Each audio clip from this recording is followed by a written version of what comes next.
ఈ పాప ఇస్త్రీ పెట్టెతో తన ఛాతీపై కాల్చుకుని ఈ అబ్బాయికి ఉన్నట్టే ఒక మచ్చని పెట్టుకుంటుంది.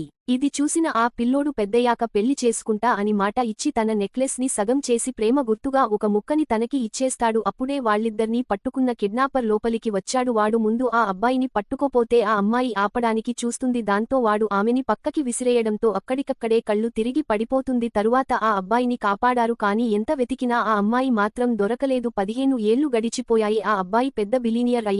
అయినా కూడా ఆ అమ్మాయి కోసం వెతకడం మాత్రం ఆపలేదు. ఒకరోజు అతని అసిస్టెంట్ పొరపాటున ఒక బ్లైండ్ అమ్మాయిలకి డాష్ ఇస్తాడు. అసిస్టెంట్ హడావిడిగా కారు దిగి చూడబోయాడు. కానీ ఆ అమ్మాయి చేయిపి నాకేం కాలేదు అని చెప్పి తన చేతి కర్ర సహాయంతో వెళ్లిపోతుంది. అయితే ఆ అబ్బాయికి ఆ బ్లైండ్ అమ్మాయే 15 ఏళ్ల క్రితం అమ్మాయని తెలియదు. ఆ రోజు తనని ఒక ఈవిల్ అమ్మాయి ఫ్యామిలీ దత్తత తీసుకుంటుంది. తలకి దెబ్బ తగలడం వల్ల కంటిచూపు పోతుంది. ఆ అమ్మాయి తనని పుల్ చేస్తుంది. అయితే తనకి ఎంగేజ్మెంట్ అని ఆవిడకి తెలిసినప్పుడు అతను ప్లే బాయ్ అనుకుని ఆ అమ్మాయి ఆమె పేరెంట్స్ కూడా ఈ బ్లైండ్ అమ్మాయిని తనకిచ్చి పెళ్లి చేయాలని అనుకుంటారు. అలా 15 ఏళ్ల క్రితం విడిపోయిన ఆ ఇద్దరు మళ్లీ కలుసుకుంటారు. కానీ ఒకరినొకరు గుర్తుపట్టలేకపోయారు. ఇక ఈ అబ్బాయి లేచాక ఆ అమ్మాయి డబ్బు కోసం వచ్చే రకం అని పొరపాటుగా అనుకుంటాడు. కానీ తను నేను అమాయకురాలని చెప్పి అక్కడ నుండి వెళ్లిపోవడానికి తన కర్రని తీసుకుంటుంది. అప్పుడే అతనికి తను తప్పుగా అర్థం చేసుకొని ఉంటానేమో అనిపిస్తుంది. అతను తనని ఫాలో అవ్వాలనుకుంటాడు. కానీ డోర్ తీయగానే రిపోర్టర్స్ వాళ్ల చుట్టూ చేరుతారు. సరిగ్గా అప్పుడే సీఈఓ అమ్మమ్మ వచ్చి ఆ అమ్మాయిని పెళ్లి చేసుకోమని బలవంతం చేస్తుంది. సీఈఓకి సరే అనక తప్పలేదు. అతను ఆ అమ్మాయిని ఇంటికి తీసుకొస్తాడు. కానీ పనివాళ్లు తను బ్లైండ్ అని చూసి కావాలనే ఇబ్బంది పెట్టేవారు. ఆ అబ్బాయి అవన్నీ పట్టించుకోకుండా వాళ్ల పెళ్లి ఒక 1 ఇయర్ మాత్రమే ఉంటుందని ఒక కాంట్రాక్ట్ పైన సైన్ చేయమని తనని బలవంతం చేస్తూ ఉంటాడు. సైన్ చేసిన తర్వాత వెళ్లిపొమ్మని అంటాడు. వాళ్ళు ఇద్దరూ గొడవ పడుతున్నప్పుడు తన నెక్లెస్ కింద పడుతుంది. నెక్స్ట్ పార్ట్ కోసం వీడియోని లైక్ చేసి ఛానల్ని సబ్స్క్రైబ్ చేయండి.